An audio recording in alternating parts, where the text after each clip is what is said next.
لبيك إن الحمد والنعمة لك والملك لا شريك لك لبيك. الحمد لله الحمد لله رب العالمين والصلاة والسلام على أشرف الأنبياء والمرسلين وعلى آله وصحبه أجمعين. اللهم لا سهل إلا ما جعلته سهلا وأنت تجعل الحزن إذا شئت سهلا. Assalamu alaikum wa rahmatullahi wa barakatuh. On va tenter, wa billahi tawfiq, de traiter bien sûr, non pas la totalité de la biographie du prophète alayhi afdalus salat wa askat taslim, alors que nous sommes dans cet endroit béni qui est la ville de Médine où le prophète alayhi salatu wa salam a vécu, a transmis ses enseignements et est décédé alayhi afdalus salat wa askat taslim, mais simplement un résumé de la biographie du prophète alayhi salatu wa salam et qui nous permettra à toutes et à tous d'avoir une vue d'ensemble concernant la vie, les enseignements, les moralités ici du prophète alayhi afdalus salatu wa askat taslim, car le prophète alayhi salatu wa salam, c'est non seulement le prophète de l'islam, mais c'est celui qui a été envoyé en tant que miséricorde pour les mondes, comme Allah Jalla wa Ala a dit وَمَا أَرْسَلْنَاكَ إِلَّا رَحْمَةً لِلْعَالَمِينَ. Et certes, nous ne t'avons envoyé certes que comme miséricorde pour l'ensemble des mondes. Et Allah Jalla wa Ala fait l'éloge du prophète alayhi afdalus salati wa askat taslim lorsqu'il dit وَإِنَّكَ لَعَلَى خُلُقٍ عَظِيمٍ. Et certes, tu es doté d'un comportement, d'une moralité, de moralité énorme, immense. Et la moralité du prophète alayhi salatu wa salam, à travers les éloges qu'Allah Jalla wa Ala fait de lui dans le Coran, à travers les hadiths, les récits prophétiques authentiques, nous rappelle une chose essentielle à comprendre. Et ça, il faut bien la noter et la retenir et la graver dans nos cerveaux et dans nos cœurs et la transmettre. Lorsqu'on parle de l'islam, on ne parle pas des musulmans, car l'islam, ce n'est pas les musulmans. Quand on parle du Coran, on ne parle pas de celui qui a appris le Coran par cœur. Car le Coran, ce n'est pas al-Hafiz, celui qui a appris le Coran par cœur. Quand on parle de la sunna du prophète alayhi afdalus salati wa askat taslim, on ne parle pas de celui qui s'efforce de suivre la sunna du prophète alayhi salatu wa salam. Et on peut donner encore beaucoup d'exemples ainsi. Est-ce que vous m'avez compris? Ça veut dire que l'islam est parfait. Les musulmans ne le sont pas. Le Coran, c'est kalamullah. La parole d'Allah est parfaite. Celui qui apprend le Coran al-Karim, il n'est pas parfait. La sunna du prophète alayhi afdalus salati wa askat taslim, ses paroles, ses faits, son approbation, eh bien, est complète. Mais celui qui s'efforce de suivre la sunna n'a pas un comportement et un suivi parfait complet. On s'est compris? Donc, il ne faut pas penser que parce que quelqu'un prétend suivre la sunna du prophète alayhi salatu wa salam, c'est qu'il la suit vraiment de manière complète. C'est le prophète alayhi salatu wa salam qui agissait ainsi. Car lui, le prophète alayhi afdalus salatu wa askat taslim, a reçu l'éloge directement d'Allah Jalla wa Ala et a reçu une purification particulière qu'aucun autre homme a eu à part lui, comme on va le voir, incha'Allah ta'ala. Donc ne soyez pas aveuglés par certains aspects extérieurs, physiques, qui nous laisseraient croire, entendre que la personne suit le prophète alayhi salatu wa salam, parce que souvent ces personnes-là, eh bien, sont amenées à avoir des manquements. Et on a l'impression ensuite que, eh bien, ces manquements relèvent de la sunna prophétique. Comme certains qui disent, moi je suis la sunna du prophète et les pieux prédécesseurs, et ils se donnent une étiquette, une appellation. Et ensuite, les gens, al-awam, les gens de la masse qui débutent, qui n'ont pas vraiment un degré de science assez élevé pour distinguer entre al-haq ou al-batil, le vrai et le faux, eh bien, pensent que le prophète alayhi salatu wa salam était comme ça. Et lui, il pense que le prophète alayhi salatu wa salam se comportait comme ça, alors que le prophète est innocent de ce genre de comportement. Je parle de certains qui ont des mauvais comportements au nom de la sunna. Donc, pour vraiment comprendre qu'est-ce que la sunna du prophète alayhi salatu wa salam, eh bien, il faut comprendre qui était vraiment le prophète alayhi salatu wa salam, comment il réagissait, lors des moments de colère, comment il se contrôlait, quel type de colère avait-il, quelle était sa sagesse, quelle était sa relation avec les gens de façon générale, avec les musulmans particulièrement, ila akhiri. Et avec cette connaissance, c'est-à-dire avec cette science, cela va nous éclaircir, nous apporter une lumière qui va nous empêcher de se retrouver dans l'obscurité et de se perdre sur le chemin au nom de la sunna du prophète alayhi afdalus salati wa askat taslim. Fahuwa Muhammad alayhi salatu wassalam. Abul Qasim. C'est Muhammad Abul Qasim. Et Abul Qasim, c'est sa kunya. Mais lui, son nom c'est Muhammad. Muhammad ibn Abdillah, le fils de Abdullah. Et la kunya, c'était quelque chose de répandu à l'époque du prophète alayhi salatu wassalam, le fait de se donner un surnom. Et il faut savoir qu'aujourd'hui, on s'appelle, comme moi je m'appelle Rachid El-Jai. Certains s'appellent Mohamed Kada wa Kada. Et on a des noms de famille. D'accord? Mais à l'époque, il n'y avait pas de nom de famille. C'est assez récent ces noms de famille. Et souvent, les noms de famille qu'on peut avoir ont une origine concernant une histoire qui s'est passée. Quelqu'un, par exemple, je vous donne un exemple qui me vient à l'esprit, qui peut faire peut-être rire, mais c'est une réalité. Il y a des personnes ici qui s'appellent, je ne dirais pas en arabe pour pas que des gens pensent que je parle d'eux, on ne sait jamais, mais le Mohim, celui qui marche pieds nus. C'est son nom de famille. Pourquoi? Parce qu'il y avait une anecdote. Une fois, quelqu'un l'a vu marcher pieds nus. Depuis, ils l'ont appelé celui qui marche pieds nus. Et c'est devenu son nom de famille. Et il en va ainsi à peu près pour tous les noms de famille, chez les musulmans et les non-musulmans. Alors qu'à l'époque, comment on reconnaissait la lignée de la personne? C'était un tel fils d'un tel. Voilà pourquoi les compagnons ont dit Abdullah ibn Abbas, Muhammad ibn Abdillah, etc. C'était souvent un tel fils d'un tel. Et c'est comme ça qu'on remontait dans la généalogie. C'est comme ça qu'on savait qui était la personne. C'est un tel, fils d'un tel, fils d'un tel, fils d'un tel qui remontait, quelquefois pour certains, jusqu'aux compagnons, pour d'autres, jusqu'au prophète alayhi afdalus salati wa askat taslim. Et d'autres avaient pour kunya, eh bien, Abou. Abou qui veut dire père, père d'eux, et cela dépendait de l'enfant qu'ils avaient. Alors, ici, certains s'appelaient Abou ou Ummu avant même qu'ils aient un enfant, comme Aïcha radiyallahu anha wa ardaha, d'accord? Ici, certaines s'appelaient Ummu Abdillah, alors qu'ils n'avaient pas d'enfant qui s'appelait Abdullah, ila akhiri. Et donc, ici, en général, ils prenaient le nom ou le prénom du premier enfant qu'ils avaient. Et il s'appelait Abu Fulan. Mais c'était plus répandu le Ibnu, fils plutôt que père d'eux. D'accord? Et ici, le prophète alayhi salatu wassalam avait une kunya qui était Abul Qasim. Et Abul Qasim a été mentionné dans un hadith où le prophète alayhi salatu wassalam lui-même a dit Ana Abul Qasim, Wallahu yu'ti wa ana aqsim. Je suis Abul Qasim. Allah tabaraka wa ta'ala octroie, donne, et moi je distribue. Allah donne ici de ses enseignements, des enseignements au prophète alayhi salatu wassalam. Allah a accordé une lumière au prophète alayhi salatu wassalam. Allah a accordé des bienfaits au prophète alayhi salatu wassalam.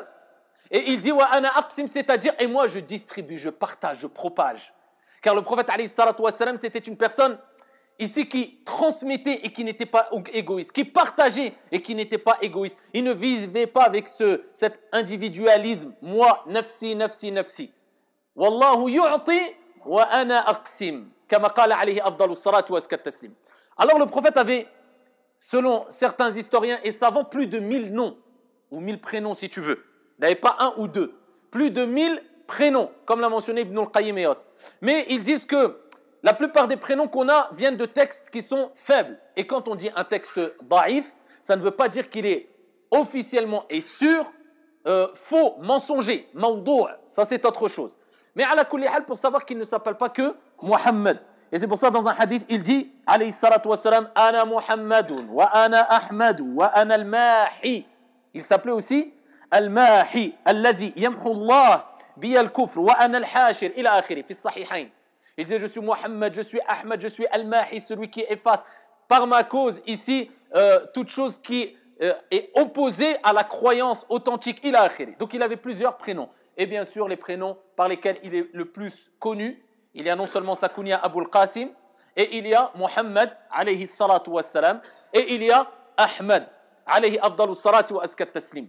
Donc le prophète, alayhi afdalus salati wa askat taslim, quand il est mentionné, on se doit de passer le salam, de prier sur lui. Et on dit, comme disaient ici les savants et les érudits, lors des premières générations, ils avaient pour habitude de dire soit sallallahu alayhi wa sallam ou bien alayhi salatu wa salam. Et ici c'est deux paroles que je viens de citer.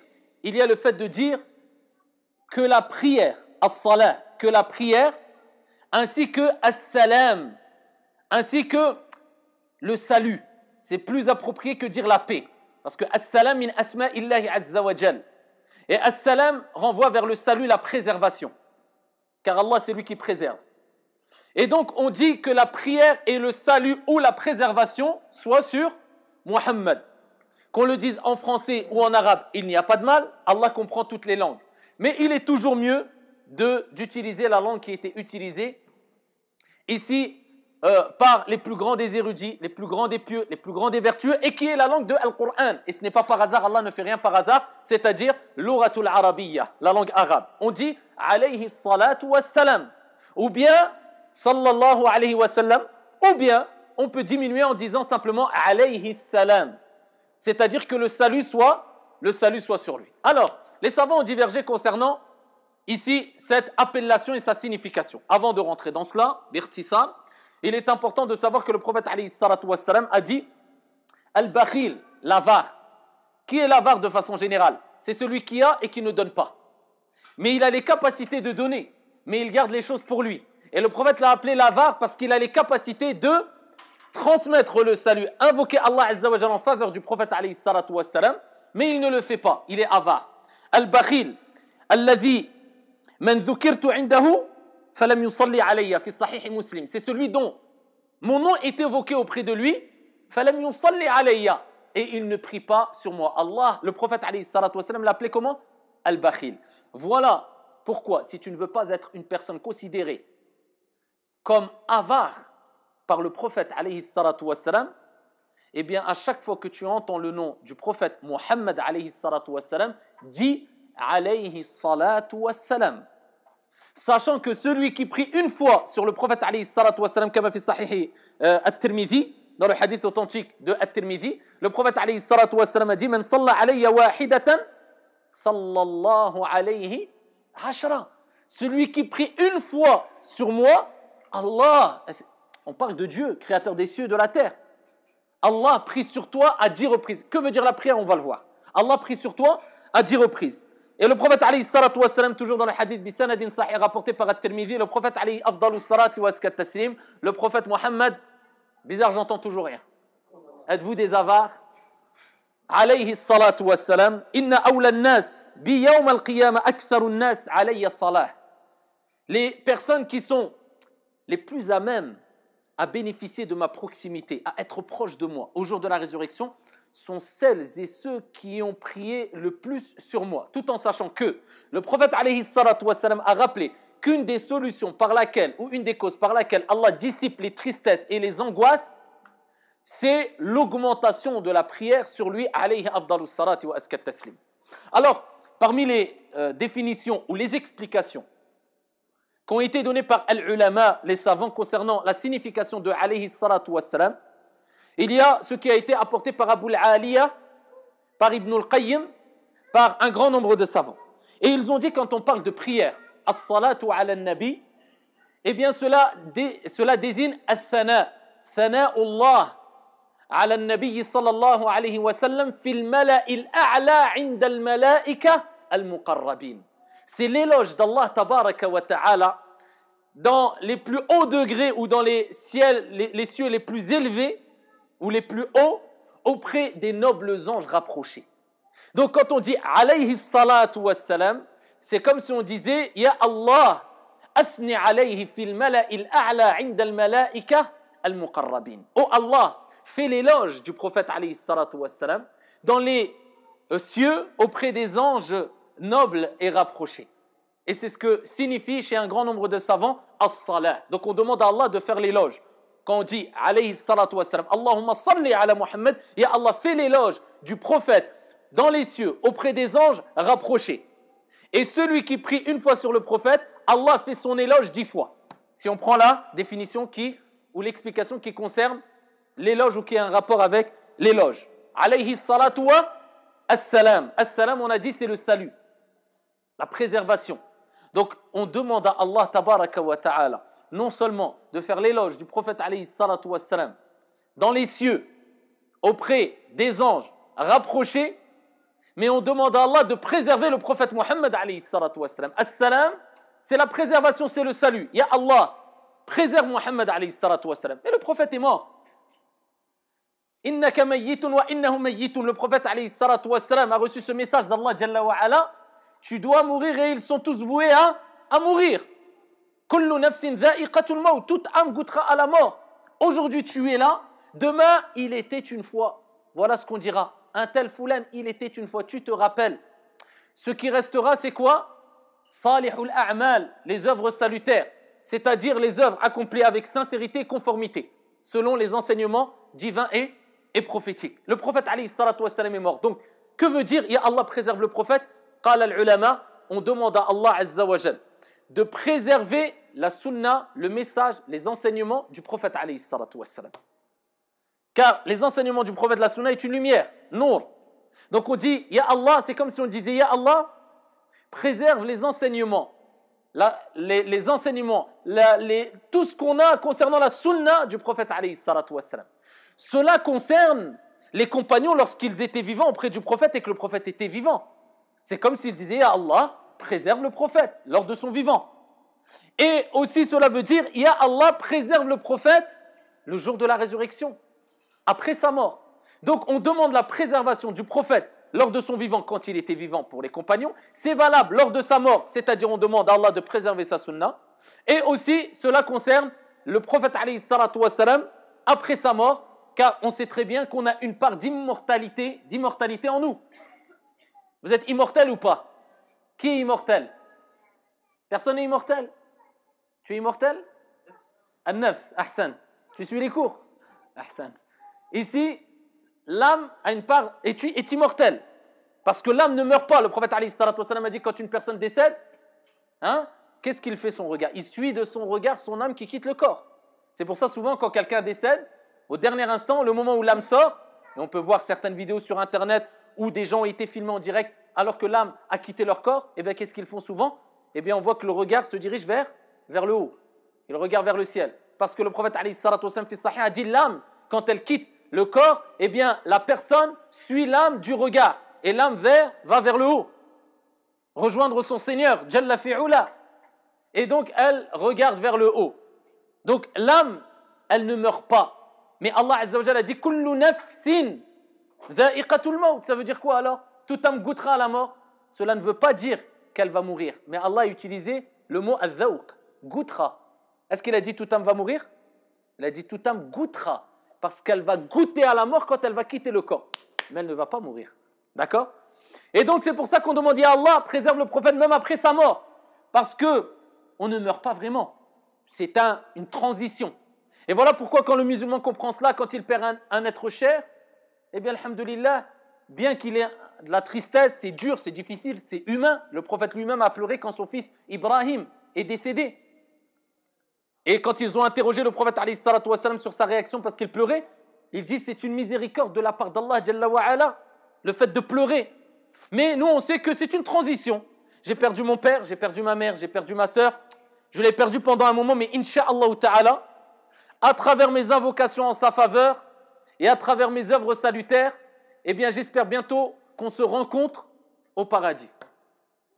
Et on implore Allah Azza wa Jal, comme il nous a réunis dans cette noble assemblée, dans cette ville bénie qui est Médine, de nous rassembler dans ce noble et vaste paradis. Amin ya Rabbal Alamin. Alors, le prophète alayhi salatu wassalam, sa biographie est quelque chose d'extrêmement intéressant et long, et beaucoup de leçons de morale à prendre. Pourquoi? Parce qu'à travers la biographie du prophète alayhi salatu wassalam, on a des enseignements qui ont une relation avec le dogme, al-aqida, avec al-tawhid, l'unicité, avec al-fiqh, la jurisprudence, avec al-adab, les bienséances, les comportements, on retrouve tout dans la biographie du prophète alayhi salatu wassalam. Donc c'est vrai que même en 40 cours, c'est difficile de traiter la biographie du prophète alayhi salatu wassalam. Surtout quand on est très limité. Je me suis lancé un défi, c'est peut-être pas le meilleur des défis, mais je me suis lancé le défi d'essayer de faire la biographie en peut-être 6 cours. Ça va être difficile, mais on va essayer, mais ça sera un résumé, vous m'avez compris. Alors le prophète alayhi salatu wassalam, il est important, comme on a dit précédemment, d'étudier sa biographie afin de l'imiter, de le suivre et on n'arrivera jamais à être comme lui. Mais de l'imiter et de le suivre, car c'est lui al-Qudwa. Et Allah Jalla wa Ala dit « لَقَدْ كَانَ لَكُمْ فِي رَسُولِ اللَّهِ أُسْوَةٌ حَسَنَةٌ » Vous avez certes dans le messager d'Allah un excellent exemple.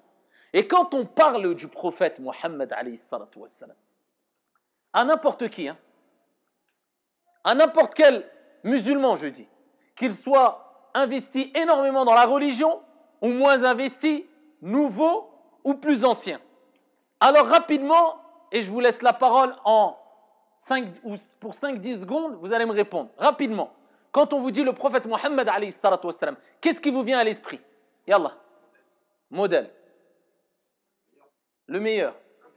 L'indulgence. Le juste. La miséricorde. La bonté. Le digne de confiance. Khalas, on s'arrête là en quelques secondes. Eh bien, celui qui applique ce que vous avez dit, il suit la sunna du prophète alayhi salatu wassalam. Voilà, khalas. C'est compliqué ou pas? Tout le monde dit je suis la sunna du prophète alayhi salatu wassalam. C'est vrai ou pas? Quelquefois on est perdu. Vous l'avez dit. Pourquoi c'est ces mots qui ressortent? Parce que, à travers ce que vous avez lu, à travers ce que vous avez appris, à travers les enseignements que vous avez reçus concernant sa biographie, à travers ce que vous avez entendu, eh bien, c'est ce qui ressort. C'est ce qui a marqué ici la moralité du prophète alayhi salatu wassalam. La miséricorde, la justice, le digne de confiance, la confiance, l'honnêteté, la clémence, le bon comportement, la bonté, ce que vous m'avez cité. Si vous appliquez ça, vous êtes sur la sunna du prophète alayhi salatu wassalam. Et celui qui peut avoir des aspects extérieurs physiques qui relèvent de la sunna du prophète alayhi salatu wassalam, une barbe et autres, ou un beau qamis qui n'a rien à voir avec la sunna at-ta'abbudiyya qui relève de l'adoration, mais ça relève plutôt des habitudes et des cultures, et qui n'a rien à voir avec ce que vous m'avez cité. Il n'est pas indulgent, il n'est pas clément, il n'a pas de bonté, mais il arrive avec un visage renfrogné, il est toujours sur ses gardes, mauvais comportement, dur, eh bien sachez qu'il est plus sur la bid'a, l'innovation, que sur la sunna. On s'est compris? Tu n'as pas besoin d'être un grand savant après pour différencier entre qui est le plus sur la sunna du prophète alayhi salatu wassalam ou pas. Alors celui, et vous avez compris pourquoi je vous ai dit tout à l'heure et précédemment et en introduction, quand on parle de l'islam, on ne parle pas des musulmans. Ça ne veut pas dire musulmans. Quand on parle du Coran, ça ne veut pas dire celui qui a appris le Coran. Quand on parle de la sunna du prophète alayhi salatu wassalam, ça ne veut pas dire celui qui s'efforce de suivre la sunna du prophète alayhi salatu wassalam. Donc ne vous faites pas avoir par des appellations et par des noms. Et par des actes extérieurs qui, attention, peuvent être très importants et relever de la sunna du prophète alayhi salatu wassalam. D'accord? Et celui qui n'applique pas une sunna, ça ne veut pas dire automatiquement que c'est une personne égarée, vouée en enfer ou je ne sais quoi, ou innovateur. Il y a des aspects extérieurs qui relèvent de la sunna. Il y a des aspects extérieurs qui relèvent des habitudes. Aspects extérieurs qui relèvent de la sunna, la barbe. Parmi les aspects physiques qu'avait le prophète, et on le verra incha'Allah ta'ala, c'est qu'il avait la barbe, à l'unanimité des savants. Et le prophète alayhi salatu wassalam, eh bien, a ordonné à plusieurs reprises dans Sahih Muslim et d'autres d'avoir la barbe. Après, les savants divergent concernant cette question. Est-ce que l'ordre indique le fait que c'est fortement recommandé ou c'est obligatoire? Est-ce que c'est détestable de ne pas avoir la barbe ou c'est haram? Ils divergent. Et ça, c'est des divergences qui ne sont pas nouvelles. C'est des divergences ici dans lesquelles sont entrés les plus grands des hommes et qui ont vécu lors des premiers siècles à leur tête. Les compagnons radiyallahu anhum wa ardahum, après At-Tabi'in et après Abu Hanifa, Malik, Al-Shafi'i, Ahmad. Ceux qui ont vécu dans les 3 premiers siècles. Maintenant, il faut revenir à l'ulama, aux savants, et ensuite, on passe à autre chose et on ne s'arrête pas que sur un aspect extérieur. Alors, maintenant, ici, concernant des aspects extérieurs qui n'ont rien à voir avec la sunna, et souvent on a l'impression que des gens pensent que ça relève de la sunna. L'habit, la tenue vestimentaire, le fait d'avoir un qamis, ce n'est pas une sunna, ici, qui relève de la pratique du prophète alayhi salatu wassalam, qui a été accomplie en vue d'adorer Allah et de se rapprocher d'Allah. C'était les habitudes qu'ils avaient. Voilà pourquoi, aujourd'hui, au Maroc, certaines personnes mettent un type de vêtement, en Arabie Saoudite, un autre type de vêtement, en Mauritanie, un autre type de vêtement. Donc, on comprend qu'il n'y a pas d'habit musulman. Mais il y a des conditions à respecter quand on s'habille, pour l'homme comme pour la femme. Vous avez compris? Donc, ne pas confondre ce qu'on voit et la réalité des choses conformes à la sunna réelle du prophète Mohammed, alayhi afdalus salati wa askat taslim. Alors, les Arabes, Al-Arab. Les Arabes, eh bien, d'avant, sont plus, entre guillemets, on se comprend, les Arabes d'aujourd'hui. Donc, c'est vrai qu'on retrouve beaucoup de déficiences chez les Arabes d'aujourd'hui qu'on ne trouvait pas chez les Arabes d'avant, et je ne parle pas des musulmans d'avant. Tout en sachant que tous les Arabes ne sont pas musulmans, tous les musulmans ne sont pas Arabes. Mais avant même l'islam, les Arabes avaient des comportements, on peut le dire comme ça, quelques-uns d'entre eux, beaucoup d'entre eux, des comportements sauvages. Mais ils avaient beaucoup de qualités aussi, qu'on ne retrouve pas ou qu'on retrouve que chez très peu aujourd'hui, avant qu'il y ait la révélation. Hein. Et les Arabes, avant la venue du prophète, alayhi salatu wassalam, du message divin, il faut savoir qu'ils adoraient avant, bien avant, hein, ils étaient sur la religion d'Ibrahim, alayhi salam. Allah envoyait des prophètes et des envoyés, et tout le monde appelait à Tawhid, l'unicité, adorer un Dieu unique. Ensuite, il y avait des législations qui variaient dans telle pratique religieuse, d'une religion, enfin, d'une époque à une autre, d'un prophète à une autre, etc. Mais tout le monde a appelé à Tawhid. Donc les Arabes, ils étaient sur At-Tawhid, la ilaha illallah. Et ensuite, il y a un homme qui est venu, comme il relatait dans Sahih al-Bukhari wa Muslim, fi Sahihayn min hadith Abi Hurayra, qui s'appelle Amr ibn Luhay al-Khuza'i. Le prophète alayhi salatu wassalam nous a rappelé que les Arabes étaient sur la religion d'Ibrahim jusqu'à ce qu'un homme qui faisait partie des Arabes et qui fut le premier à introduire l'adoration des statues chez les Arabes ne vienne. Un homme qui a fait rentrer Ash-Shirk, l'association. Ils n'adoraient pas des statues. Cet homme-là a eu une emprise sur eux, sur une partie des Arabes, et il les a poussés à adorer les statues. Et le prophète alayhi salatu wassalam a dit fi Sahihayn, dans le hadith rapporté par Al-Bukhari wa Muslim, رأيت عمرو بن لحي الخزاعي يجر قصبه في النار. Donc le prophète a attesté, et ça c'est des choses, quand le prophète alayhi salatu wassalam s'exprimait dessus, qui relevaient de la révélation. Vous ne pouvez pas attester d'une chose qui relève de l'ghaib. L'ghaib c'est le monde invisible, ou alors al-mustaqbal, ce qui a relation avec le futur, sans avoir eu une révélation. Le prophète alayhi salatu wassalam a dit, j'ai vu Amr ibn Luhay al-Khuza'i yajurru qusbahu fi an-nar, qui était en enfer. Donc il était dans une certaine souffrance en enfer. D'accord? Et c'est le premier qui a introduit Ash-Shirk. Donc ensuite, ils adoraient les statues, mais ils croyaient en Dieu. C'est pour ça qu'Allah Jalla wa Ala a dit dans le Coran, et si tu les interroges qui a créé les cieux et la terre, ils te diront Allah. C'est ce qui concerne ou qui a une relation avec At-Tawhid Ar-Rububiyya, de la seigneurie. D'accord? Ici, ils reconnaissaient qu'Allah Jalla wa Ala, c'était lui qui créait, c'est lui qui octroyait la subsistance, qui donnait, qui retenait. Mais ils avaient une déficience dans le Tawhid al-Uluhiyya. D'accord? Concernant la divinité, l'unicité. Ils disaient Allah existe. Mais on peut adorer d'autres qu'Allah Azza wa Jal qui, par leur cause, Dieu va nous donner ceci et cela. Et c'est ce qu'on retrouve même aujourd'hui chez certains musulmans, qui ont les mêmes pratiques et croyances que certains Arabes avant la révélation. Ils disent je crois en Allah. Lakin, il y a Sidi Foulan qui peut me donner aussi le bien. Il y a Sidi Allan qui peut aussi me donner la richesse. Il y a Sidi, sans remettre en cause que Moulay Foulan ou bien Sidi Foulan peuvent être des gens pieux, vertueux, voués au paradis. C'est possible. Mais de là à prendre ces personnes-là, vivantes ou mortes, comme des divinités ou qui ont la même capacité que le divin, ça c'est du shirk, dans lequel étaient les Arabes avant la venue de l'islam. Donc ils avaient concrétisé Tawhid al-Rububiyya quelque part, une partie du moins. Mais ils avaient une déficience dans Tawhid al-Uluhiyya, concernant la divinité d'Allah Azza wa Jal, le fait qu'Allah Tabaraka wa Ta'ala était unique. Donc Allah a envoyé Muhammad alayhi salatu wassalam pour rappeler les gens à suivre la voie droite basée sur At-Tawhid, l'unicité. Alors les Arabes, ils avaient des défauts, et parmi ces défauts, bien qu'ils habitent à Mecca, bien qu'ils avaient vraiment une forte relation une forte relation avec tout ce qui était spirituel, eh bien, ici, ils faisaient des choses catastrophiques. Et quelquefois, au nom de la spiritualité, au nom de l'adoration. Et entre autres, ils tournaient autour de la Kaaba, ils faisaient tawaf aussi, mais ils le faisaient tout nu. D'accord, certains considéraient qu'il fallait faire tout nu parce qu'ils avaient commis des péchés avec leurs vêtements, il a akhéré. Donc, ils faisaient tawaf tout nu. Parmi les choses, ils enterraient, comme vous le savez, certaines personnes, leurs filles vivantes. C'était parmi les habitudes, les traditions abominables qu'ils avaient et catastrophiques. Ils enterraient les filles vivantes quelquefois. C'était des gens très durs. Alors que quand le prophète alayhi salatu wassalam est venu, avec la révélation divine, il nous a rappelé que celui qui a 2 ou 3 filles et qui s'en occupe bien correctement, qui prend soin d'eux, qui agit avec douceur envers eux, pas des garçons, des filles, eh bien ils seront une protection pour lui contre l'enfer. Donc, quelque part, ta fille, c'est ton paradis aussi.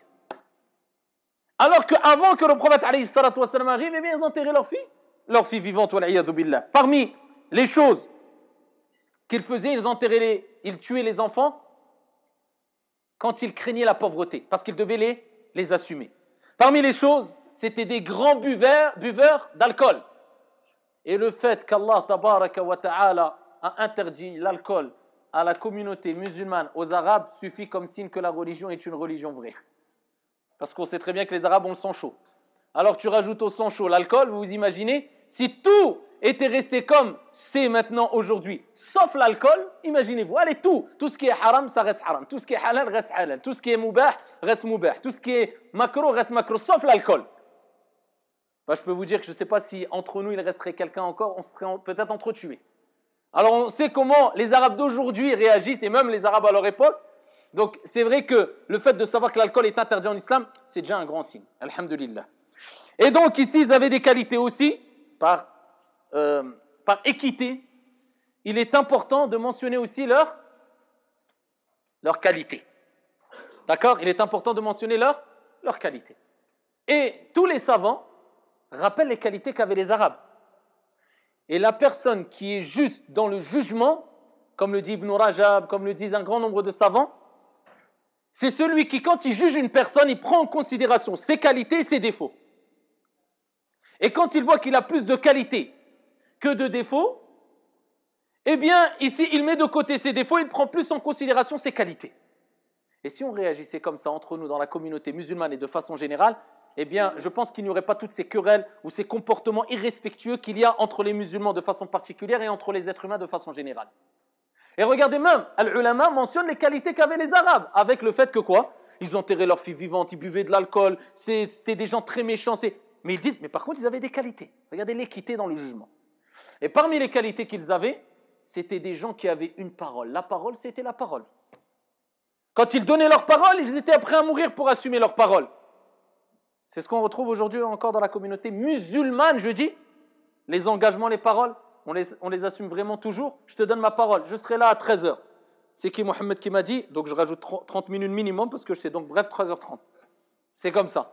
On a hérité des appellations comme travail d'arabe, téléphone arabe, des appellations qui font honte aux Arabes, qui à la base, le prophète, il faut savoir, et les Sahaba étaient des Arabes. Pas pour tous les compagnons, bien sûr.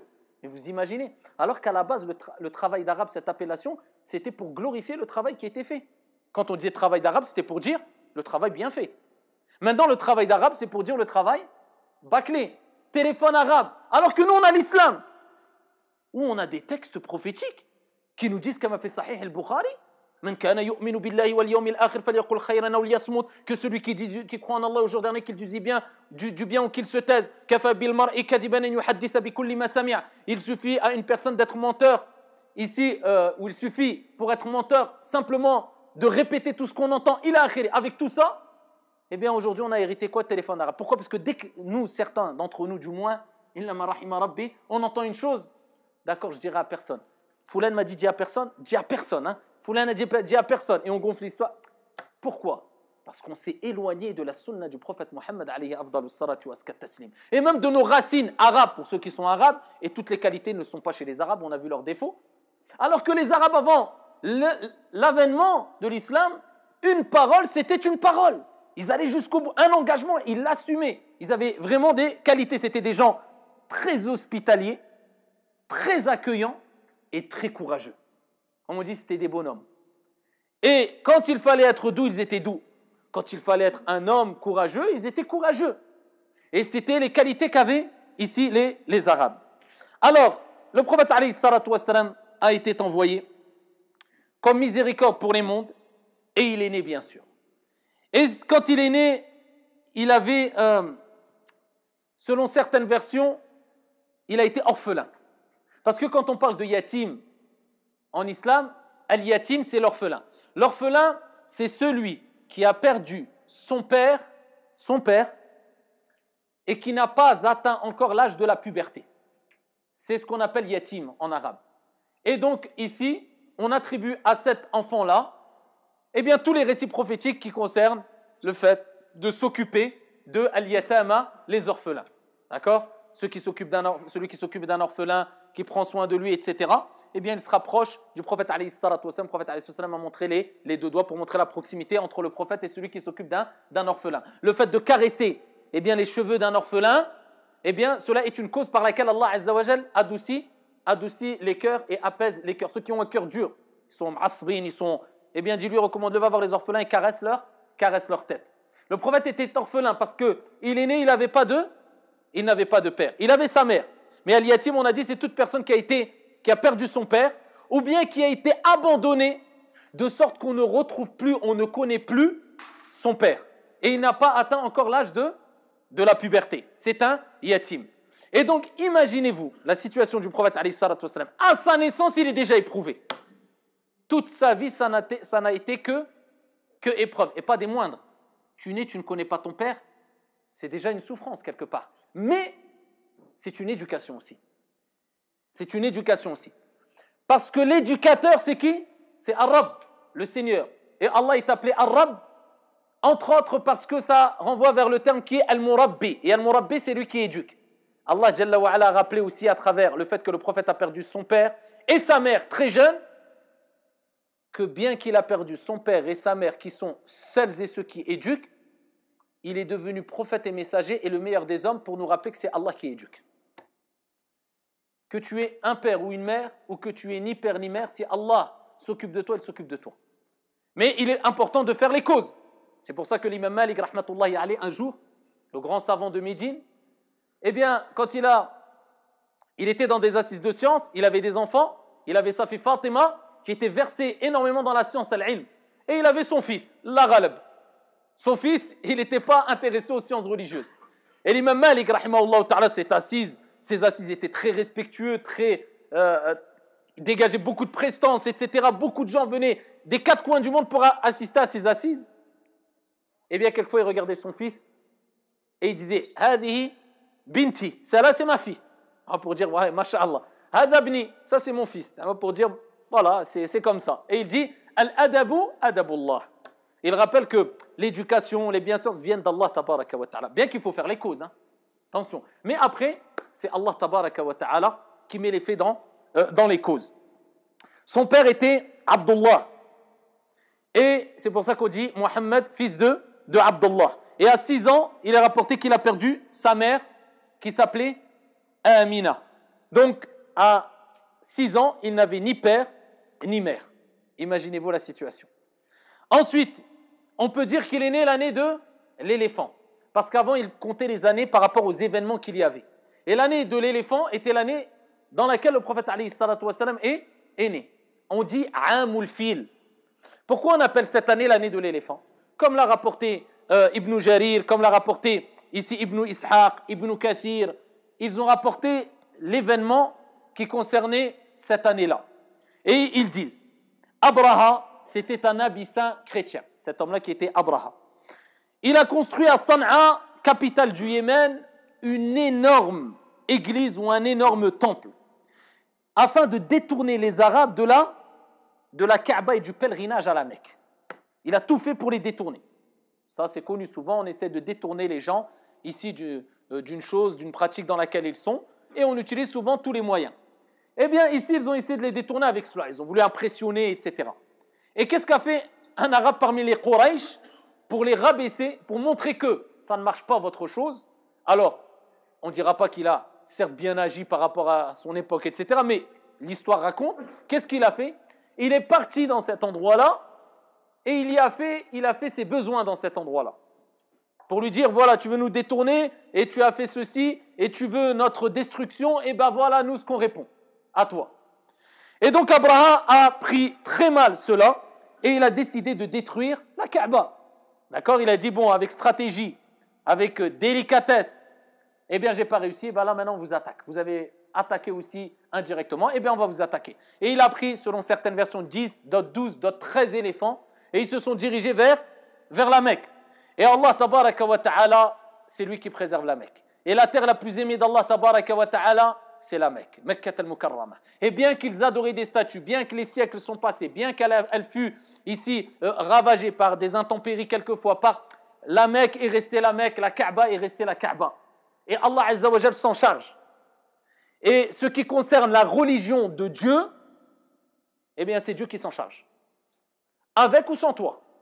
Donc il ne faut pas se dire, oui, mais Allah s'occupe de sa religion. Inna dina indallahi l'islam. La religion auprès d'Allah Jalla wa Ala est l'islam. Là, ils n'ont pas attaqué une personne. Ils ont attaqué ici la Kaaba. Allah Jalla wa Ala a fait que les éléphants se sont arrêtés, n'ont plus réussi à avancer. Car même l'éléphant, si immense soit-il, si impressionnant soit-il, il ne peut se déplacer que par la permission divine.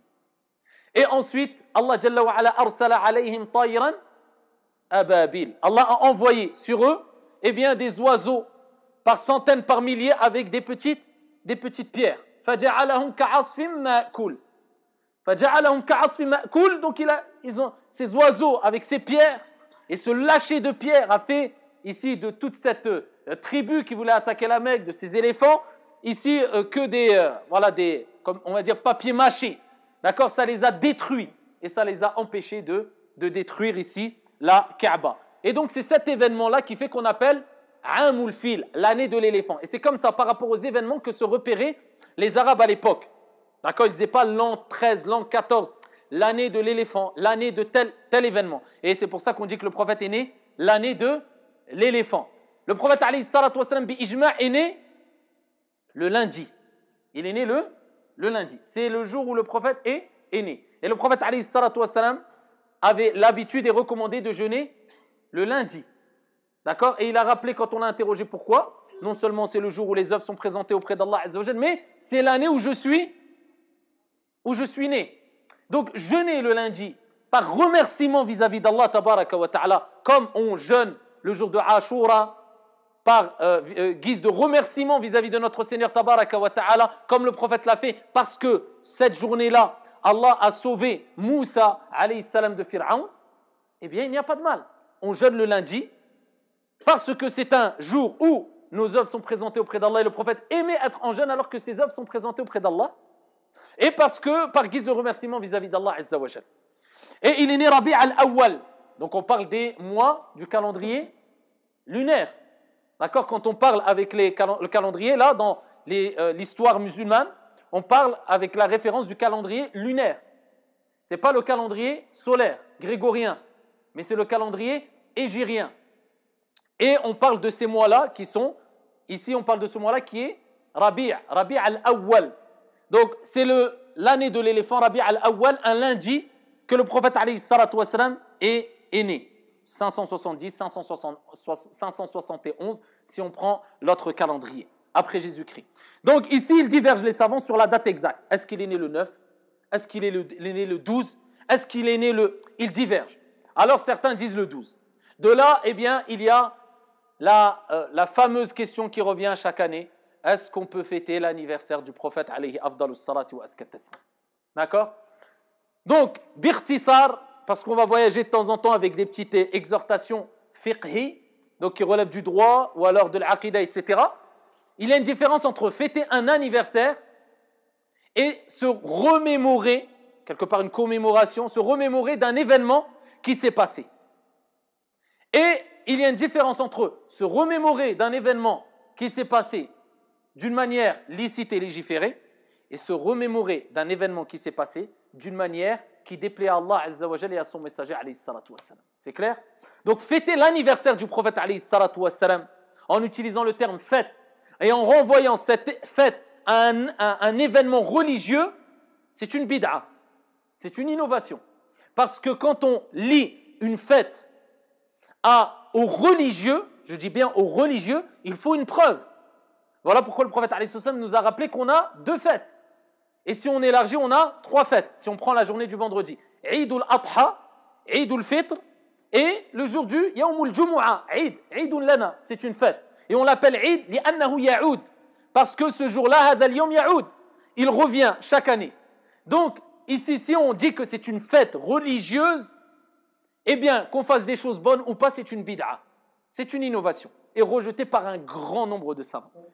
Si maintenant, on en fait une commémoration, si on veut, on se souvient d'un événement qui s'est passé, c'est l'opportunité de se rappeler de cet événement qui concerne probablement, regardez Allah, de par sa miséricorde, il a fait qu'il n'y a pas unanimité sur la date. C'est comme si, voilà, il voulait rappeler qu'il n'est pas impératif de faire quelque chose cette journée-là exactement. Déjà, vous ne savez même pas exactement, à coup sûr, quand il est né. D'accord? Donc, ici, le fait de se souvenir, ah tiens, nous sommes le 12 de Rabi' al-Awwal, les historiens ont rappelé qu'il est fort probable que le prophète est né cette journée-là. Eh bien, c'est l'opportunité, par exemple, de faire une khutbah sur le prophète, alayhi salatu wassalam, un sermon sur le prophète. Eh bien, rappelez ça à nos enfants à la maison. Vous savez que cette journée-là, c'est sûrement la journée où le prophète est né. Et de faire une conférence sur le prophète, alayhi salatu wassalam, de faire un colloque, un séminaire sur le prophète, la journée du... Il n'y a pas de mal, incha'Allah ta'ala. D'accord? Mais j'ai dit précédemment, il y a une différence entre fête et le fait de se mémorer la naissance. Donc on a bien compris, ce n'est pas une fête. Deuxième des choses, il y a la différence entre le fait de se remémorer un événement qui rend heureux le musulman de manière licite et de manière illicite. Alors si on le fait comme je l'ai cité précédemment, il n'y a pas de mal.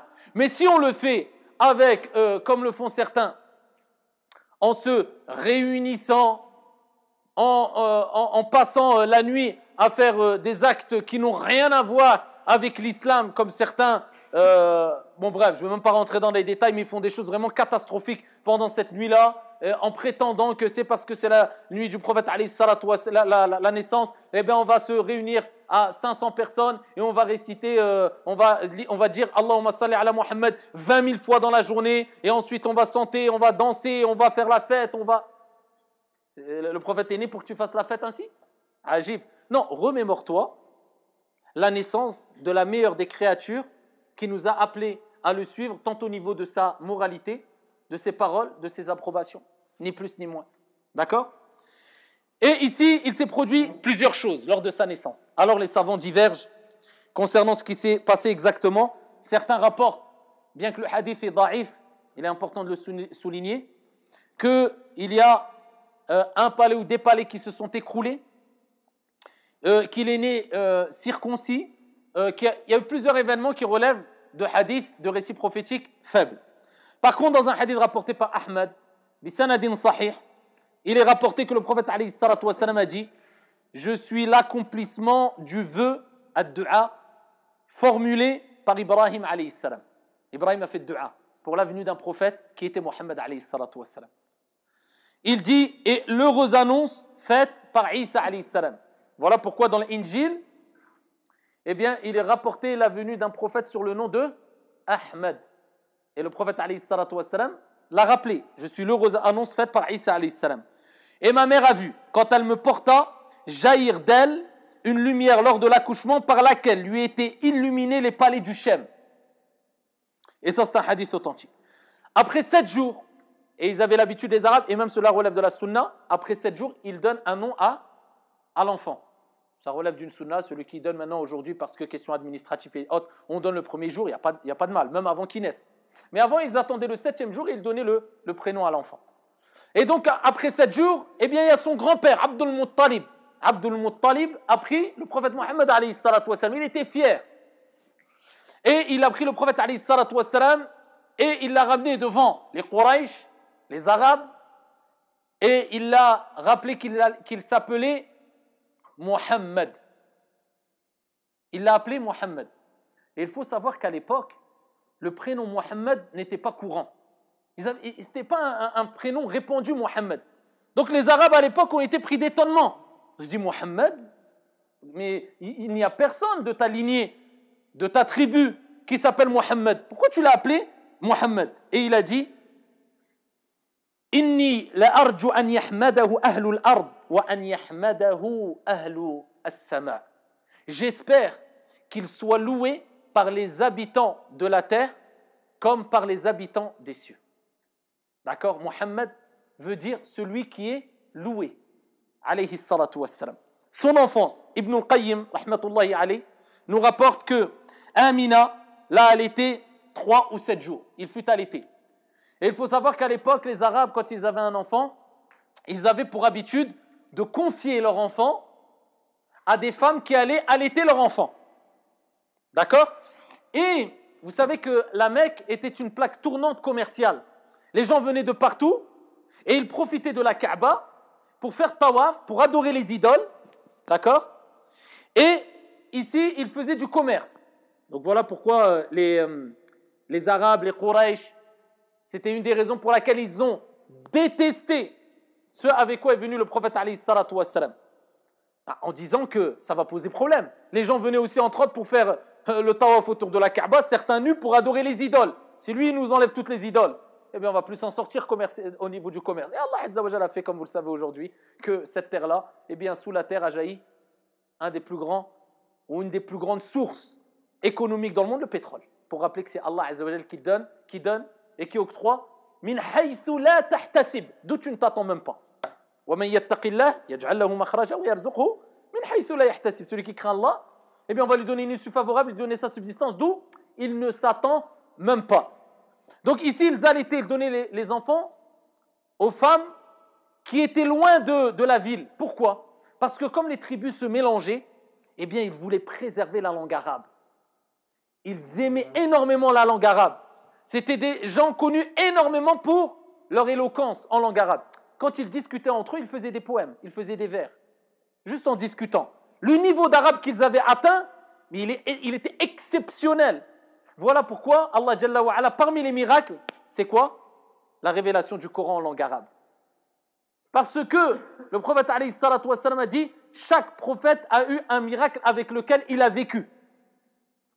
Et il dit, Isa alayhi salam, il a eu ce miracle qui était de ressusciter les morts par la permission d'Allah Azza wa Jal et de faire retrouver la vue à l'aveugle.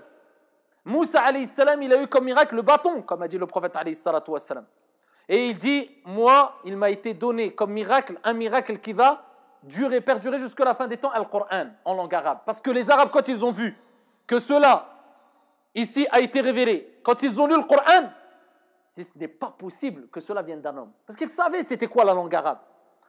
Et donc, pour préserver la langue arabe, ils envoyaient leurs enfants avec des femmes qui étaient loin de la ville parce que les gens se mélangeaient, les tribus, et ils venaient d'endroits où ils n'avaient pas le même niveau d'arabe. Par crainte de perdre la langue arabe, eh bien, ils les envoyaient loin avec des femmes qui allaitaient et qui, quand ils grandissaient, ils préservaient, dès le plus jeune âge, eh bien, la langue arabe, la pureté de la langue arabe. Et le prophète, alayhi salatu wassalam, a été confié à Amina. Donc, c'était... ici, la personne qui l'a allaité pendant 3 à 7 jours. Ensuite, Ayman, Al-Thuwayba.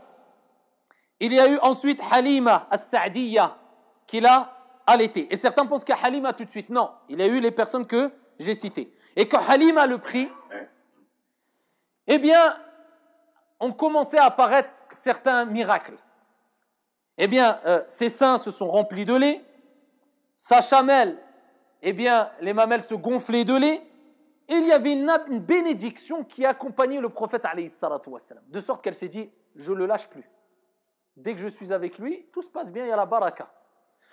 Et donc, à 2 ans, elle l'a ramené chez sa mère, comme dans leur habitude. Ça y est, elle a allaité 2 ans, hawlayni kamilayn, comme Allah Jalla wa Ala recommande, 2 ans complets. Et elle l'a ramené chez sa mère et lui a demandé si elle pouvait encore le garder. Sa mère, elle a dit oui. Tu peux encore le garder. Sa mère n'était pas encore décédée. Elle est décédée alors qu'il avait à peu près, on a dit 6 ans. Vous suivez bien. Donc elle lui a demandé est-ce qu'elle pouvait le garder. Elle lui a dit oui et elle l'a gardé. Et à 5 ans déjà, vous imaginez 5 ans. Alors qu'en général on dit l'âge de tamyiz, la distinction, c'est-à-dire la distinction quand on parle de l'âge de tamyiz, c'est souvent l'âge de 7 ans. Ou bien certains comme Ind al-Malikiyya, ils disent que l'âge de distinction à tamyiz, c'est l'âge où l'enfant peut comprendre une conversation correctement et répondre correctement. D'accord? Donc, arrivé à 5 ans, même pas 7 ans, Allah Jalla wa Ala a commencé les épreuves avec le prophète alayhi salatu wassalam, un enfant de 5 ans. Rapporté par l'imam Muslim, d'après Anas, pendant que le messager d'Allah alayhi salatu wassalam jouait, comme tout enfant, avec d'autres enfants, l'ange Gabriel, Jibril alayhi salam, a été envoyé par Allah. il a pris le prophète alayhi salatu wassalam. Il l'a plaqué contre le sol par terre. Ensuite, il lui a ouvert la poitrine. Ensuite, il a sorti son cœur, le cœur du prophète alayhi salatu wassalam. Et il a ôté un grumeau de sang en disant, Jibril alayhi salam a dit, cela représente l'emprise de Shaitan sur toi. Vous voyez pourquoi le prophète alayhi salatu wassalam, je vous ai dit, a été purifié, a une particularité que les autres n'avaient pas. C'est pour ça qu'on dit que c'est Khayrul Anam, Khayrul Bashar, la meilleure des créatures, le meilleur des hommes alayhi salatu wassalam. Et Jibril alayhi salam a pris son cœur et il a lavé dans une cuvette en or. Une cuvette en or, or du paradis. Al-dhahab min al-jannah, c'est pas de l'or qu'on peut. Une cuvette en or, pleine de zemzem, d'eau de zemzem.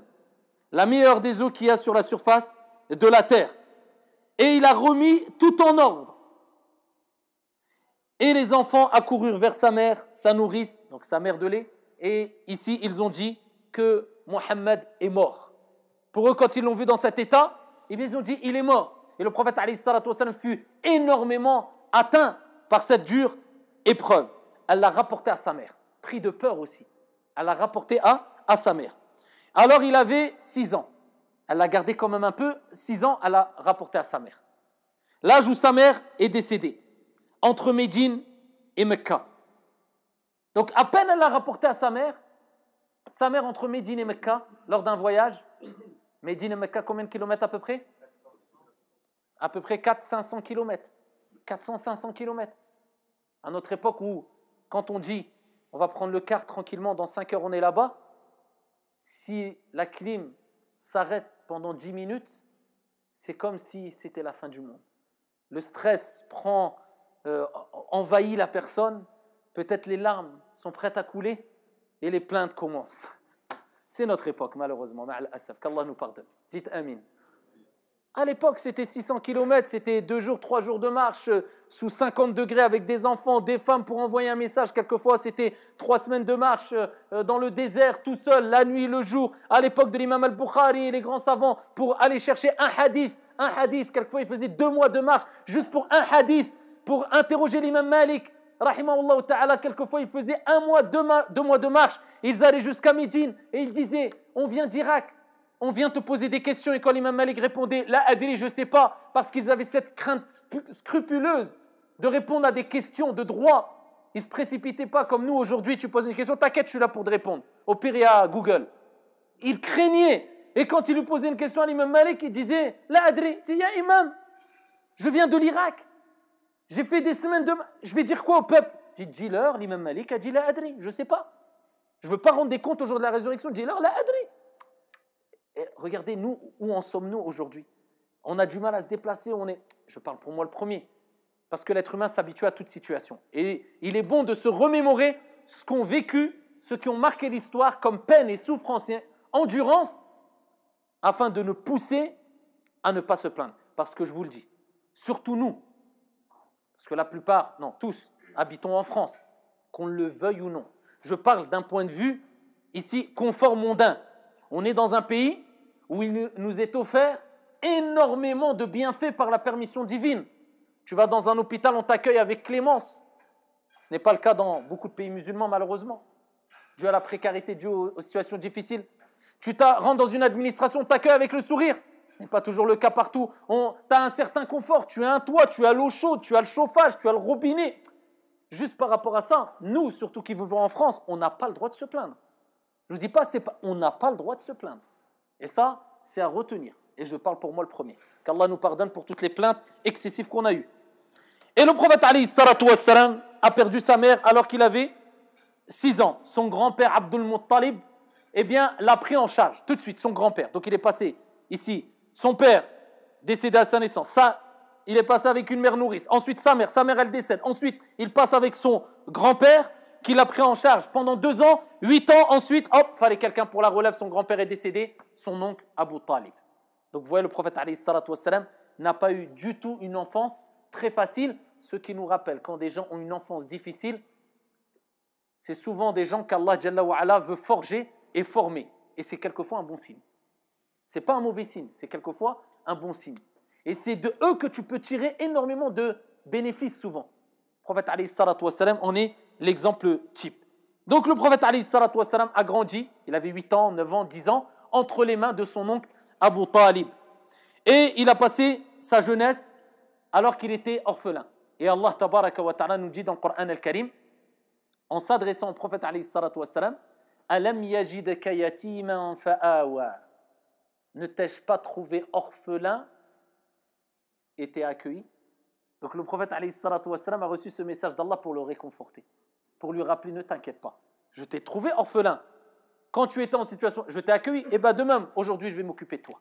La tahzan wa la taqlaq. Ne t'attriste pas et ne sois pas angoissé. Alayhi afdalus salati wa askat taslim.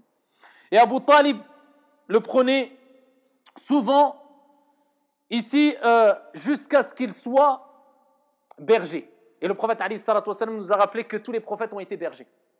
Et berger, il y a une sagesse dans le fait d'être berger. Parce que berger, ça demande beaucoup de délicatesse, beaucoup de sagesse. D'accord? Parce qu'on s'occupe de moutons. Souvent, chacun a son comportement différent dans les moutons. Et il faut apprendre à les réunir et à les déplacer en groupe, etc. Et en plus, tu es en contact direct avec la nature. Donc, il t'est demandé d'avoir cet art qui est la coordination, la gérance, tout en restant dans un environnement calme et serein. Ce qui est important pour une personne qui ensuite veut éduquer des gens par la permission d'Allah Azza wa Jal. Et ça nous rappelle que ce n'est pas parce que c'était des prophètes et des envoyés restaient dormir chez eux ou alors ils se concentraient ou ils se consacraient simplement et exclusivement à la science religieuse. Ils bougeaient et ils étaient très actifs. À 12 ans, eh bien, il a eu un signe, alayhi salatu wassalam. Il a eu le premier signe à quel âge? 5 ans. 5 ans, vous vous rappelez? Jibril alayhi salam, qui est intervenu et qui a nettoyé son corps. À 12 ans, voilà que ça continue. Rapporté par l'imam al-Tirmidhi bisanadin sahih, avec une chaîne de transmission authentique, il est rapporté que lorsque le prophète alayhi salatu wassalam eut 12 ans, à quoi certains ajoutent 2 mois et 10 jours pour être précis, il partit avec son oncle pour un voyage de commerce en Syrie. Il accompagnait son oncle Abu Talib qui était un grand commerçant et il a pris cette expérience du commerce aussi à travers les voyages qu'il a accomplis avec son oncle. Et le voyage les mena à Basra en Syrie.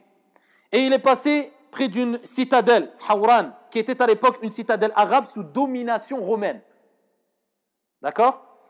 Il y avait dans cette citadelle un moine. Et on avait rappelé que le prophète alayhi salatu wassalam, sa venue était mentionnée. D'accord? Dans la Bible, dans les écrits passés. Et là, il y avait des moines qui se référaient encore aux écrits qui n'étaient pas altérés à l'époque. Et donc, ils sont passés devant un moine qui s'appelait Bahayra, ou bien Bouhayra, dont on dit que le vrai nom était Jargis. Peu d'importance. À les descentes des caravaniers, celui-ci alla vers eux en courant, ce qu'il n'avait jamais fait auparavant. Il court vers eux. Et vers le prophète, alayhi salatu wassalam, il a 12 ans. Et se faufilant entre eux, entre tous les Arabes, les Quraysh et autres, eh bien, il se saisit de la main du messager d'Allah, alayhi salatu wassalam, cet enfant qui n'avait que 12 ans, et il dit, voici le guide des mondes. Il est là, le guide des mondes. Voici le messager du Seigneur des mondes, celui qu'Allah, Dieu, envoya avec clémence ou par clémence à l'égard des mondes. Et Allah l'a rappelé dans le Coran, وَمَا أَرْسَلْنَاكَ إِلَّا رَحْمَةً لِلْعَالَمِينَ. Et s'il a dit cela, c'est que Allah a rappelé dans les autres écrits chez les chrétiens qu'il allait être envoyé en tant que guide et miséricorde pour les mondes. Alayhi salatu wassalam. Abu Talib et les sages de Quraysh lui dirent, qu'en sais-tu? Et il dit, vous savez pourquoi je dis ça? Parce qu'il y a des signes qui ont été mentionnés. Et en plus de cela, quand il marchait, vous n'avez pas vu, mais quand il marchait, derrière, il ne passait pas devant les pierres et devant les arbres sans que les pierres et les arbres ne se prosternent devant lui. وَهُوَ الَّذِي سَلَّمَ عَلَيْهِ الْحَجَرِ عَلَيْهِ أَفْضَلُ الصَّلَاةِ وَأَزْكَى التَّسْلِيمِ. En plus de cela, le prophète a rappelé que lors de son vivant, les pierres, quand il passait, il disait alayhi salatu wassalam. Les pierres passaient le salut au prophète alayhi salatu wassalam, et les pierres se sont prosternées ainsi que les arbres pour le prophète alayhi salatu wassalam. Et il a rappelé que ça c'était un signe qui rappelait que c'était lui, le guide qu'Allah Jalla wa Ala allait envoyer en tant que miséricorde pour les mondes et qui était mentionné dans leur dans leur écrit et il dit « Je le reconnais de plus par un autre signe, c'est par le sceau de la prophétie qui, telle une pomme, est au-dessous du cartilage de son épaule. Nous retrouvons ce prophète dans nos livres. » Alayhi salatu wassalam. Et donc là, à partir de ce moment-là, c'est sûr qu'il y avait un regard un peu spécial vis-à-vis de lui, après ce témoignage. Et donc, il y avait ici une proximité qui était différente d'avec les autres enfants, quand ils ont entendu ce témoignage-là, ici du prophète alayhi salatu wassalam. Il a grandi auprès d'Abu Talib, et à l'âge de 20 ans, le prophète alayhi salatu wassalam a commencé, de par la bonne réputation qu'il avait, d'accord, on l'appelait Mohammed Al-Amin, le digne de confiance. On l'appelait Mohammed Al-Amin, le digne de confiance. Quel éloge! Les Arabes disaient que lui, c'était le digne de confiance. Alors, il est important de retenir une chose. Il est dit « Man akthara min shay'in urifa bih » Celui qui augmente une chose, il sera connu par cette chose-là. C'est-à-dire, quelqu'un qui ment beaucoup, elle sera connue chez les gens comme étant menteur ou mythomane. On en connaît plein, n'est-ce pas? Quelqu'un qui vole beaucoup sera connu chez les gens comme étant voleur. Quelqu'un qui est doux, il sera connu chez les gens comme étant doux. Donc en bref, si tu veux savoir qui es-tu vraiment, que fais-tu vraiment dans ta vie, essaie de te renseigner comment tu es perçu par les gens. Et il ne nous est pas demandé de satisfaire tout le monde, nous. On satisfère avant tout notre Seigneur, tabaraka wa ta'ala. Mais à travers la satisfaction de notre Seigneur, il est important d'agir avec un bon comportement afin de satisfaire les gens aussi. Tant qu'on ne met pas en colère notre Seigneur, tabaraka wa ta'ala. Et il a participé déjà à 20 ans à un pacte, appelé le pacte d'El-Foudoul. Le pacte d'El-Foudoul nous rappelle l'équité, l'amour de la justice qu'avait le prophète alayhi salatu wassalam. Il n'y avait pas encore la révélation, il avait 20 ans. Maintenant, nous, quand on parle de 20 ans, on a l'impression 20 ans, malheureusement, à notre époque, c'est encore un petit miskin. Va doucement avec lui, il commence, il n'a pas d'expérience. 20 ans! Vous lisez les hadiths sur Abdullah ibn Abbas. Combien de hadiths il y a sur Abdullah ibn Abbas? Abdullah ibn Abbas, Turjuman al-Qur'an, l'exégète du Coran. Abdullah ibn Abbas, c'était une montagne. Quel âge il avait Abdullah ibn Abbas quand le prophète alayhi salatu wassalam est mort? Quel âge à votre avis? Vous connaissez un peu la vie des compagnons quand même, ne me faites pas peur. Vous voulez qu'on parle de Zidane ou d'un joueur de foot? Quel âge il avait Abdullah ibn Abbas? À peu près. Ouais, le grand compagnon Abdullah ibn Abbas, proche du prophète alayhi salatu wassalam, qui a transmis un grand nombre de hadiths, excellent exégète du Coran, qui a reçu l'invocation, ad-du'a du prophète alayhi salatu wassalam. Allahumma faqihhu fi din. La preuve que le fiqh, c'est quelque chose d'extrêmement important. Instruis-le dans la religion, la compréhension. Wa'allimhu ta'wil. Et enseigne-lui l'explication, l'exégèse du Coran. Donne-lui cette science-là. Quel âge à peu près? Vingtaine d'années. Je ne parle pas quand le prophète était vivant. Quand le prophète est décédé, il est rapporté qu'il avait 10, maximum 12 ans. Quand on entend Abdullah ibn Abbas, on a l'impression qu'on parle d'un compagnon qui avait 40 ans. Abdullah ibn Abbas a dit, c'était un petit. Celui à qui le prophète alayhi sallam a interpellé dans le grand hadith, et magnifique hadith, Ya Ghulam, ihfadillah yahfadk. Et il lui dit, Ya Ghulam, c'est encore un jeune. Préserve Allah azza wa jal, Allah te préservera. C'est-à-dire, préserve les commandements d'Allah azza wa jal. Ya Ghulam. Les grandes recommandations. Mais maintenant, si tu parles comme ça à un enfant de 10 ans, il va dire, il me raconte quoi, lui? Il est sur quelle planète? 10 ans. Même quelquefois, tu veux t'exprimer ainsi avec une personne âgée, il va peut-être pas. Vous imaginez, mais quel degré de maturité avaient les compagnons? Comment maintenant rejeter la science et le niveau et vouloir se comparer au niveau des compagnons, radiyallahu anhum? C'est inconcevable. Et donc, le prophète, alayhi salatu wassalam, très jeune aussi, était quelqu'un, regardez les 5 ans, l'épreuve, 10 ans, 12 ans, 20 ans, regardez les épreuves, mais c'était des hommes précoces. À 20 ans, il a participé déjà à un pacte, c'était les tribus qui se réunissaient et qui faisaient des pactes et qui faisaient des accords. Ils se sont tous réunis, ils ont dit, parce que chacun défendait souvent sa tribu, ils se sont dit, on va se réunir pour protéger et défendre toute personne qui est opprimée, qui est touchée par une injustice. Le prophète a participé à ce pacte-là avant l'avènement de l'islam, et ce n'étaient pas des musulmans. Mais pourtant, il s'est associé, il s'est allié avec eux. Plus que cela, le prophète, alayhi salatu wassalam, dans un hadith rapporté par Al-Bayhaqi bi sanadin sahih, concernant cette alliance avec des gens qui n'étaient pas musulmans, qui étaient dans le shirk, mais pour le bien. Pour le bien. Il dit, je n'échangerai pas la part que j'y ai pris contre un troupeau de chameaux rouges. À l'époque, ils avaient la référence de chameaux rouges, c'était une bête très appréciée, de très grande valeur. Il dit, un troupeau de chameaux rouges, parler, Nazilunas Manazila, on va parler avec notre niveau, même contre un parking rempli de 1000 Ferrari. Il dit, contre cela, je n'échangerai pas le fait d'y avoir participé. Si c'est à refaire, je le referai. Si c'est à refaire, je le referai. Alliance pour le bien, avec des gens qui ne seraient même pas de la même confession que lui, alayhi salatu wassalam. Plus tard, 25 ans, eh bien, il y a eu la fameuse histoire avec cette femme qui a marqué l'histoire, première musulmane en islam. C'est une femme, radiyallahu anha wa ardaha, qui est Khadija, bintu Khuwaylid, radiyallahu anha wa ardaha. Cette femme qui, comme a fait Sahih Muslim, a reçu le salam direct. Le salam direct de Jibril alayhi salam et qui lui a transmis le salam d'Allah tabaraka wa ta'ala. Et le prophète était assis à côté de Khadija, imaginez-vous la scène, sa femme, son épouse. L'ange Gabriel n'a pas dit c'est une femme, mettez-la de côté. Allah il n'a pas dit c'est une femme, non, le prophète est là et Jibril apparaît au prophète alayhi salatu wassalam et il dit Khadija va venir avec un récipient de sauce ou bien de nourriture. إذا أتتك فقرأ عليها السلام من ربها عز وجل ومني. Quand elle va rentrer, passe-lui le salam de la part du Seigneur des mondes, Allah tabaraka wa ta'ala. Allah lui passe le salam. Vous imaginez? Demain on vous dit, ou ce soir tu rêves, qu'Allah nous facilite le fait de rêver du prophète Mohammed alayhi salatu wassalam. Dites amin. Amin. Et le prophète vient te voir dans le rêve et il te dit Assalamu alayka ya un tel. Là c'est Allah qui lui passe directement à travers Jibril le salam. Et il dit Minni. Jibril n'oublie pas. Il dit moi aussi je lui passe le salam. Wa bashirha. Et annonce-lui la bonne nouvelle. Ici, d'un paradis,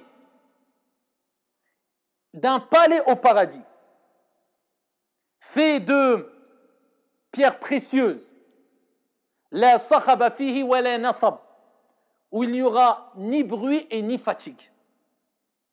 Donc non seulement elle a reçu le salam d'Allah, de Jibril, et l'annonce qu'elle aura un palais particulier au paradis où elle ne vivra et goûtera ni au bruit ni à la fatigue. Al-ulama ont dit tout simplement parce qu'elle n'a jamais fait goûter ni bruit, ni fatigue, ni encombrement au prophète Mohammed alayhi salatu wassalam. Et Khadija radiyallahu anha wa ardaha, c'était la femme que le prophète alayhi salatu wassalam aimait tellement que lorsqu'elle est décédée, eh bien il continuait à envoyer des cadeaux aux amis de Khadija et il parlait souvent d'elle jusqu'à ce qu'Aïcha a dit oh, on dirait qu'il n'y a que elle, Khadija. Et le prophète alayhi salatu wassalam a dit elle a été et elle restera.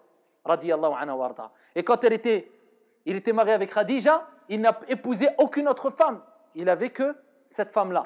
Khadija, radiyallahu anha wa ardaha, une réponse claire et nette à celles et ceux parmi les dénégateurs qui disent oui mais le prophète cherchait les femmes les plus jeunes, regardez Aïcha était jeune, ceci, cela. Le prophète alayhi salatu wassalam était âgé de quel âge? 25 ans. Alors que Khadija radiyallahu anha wa ardaha était âgée de quel âge? Regardez l'âge, la différence. Une vingtaine d'années de différence entre le prophète et, regardez, 25, 40, 45 ans. Le prophète alayhi salatu wassalam était marié avec une femme très âgée. Il n'a pas recherché la beauté physique, mais la beauté intérieure, la maturité.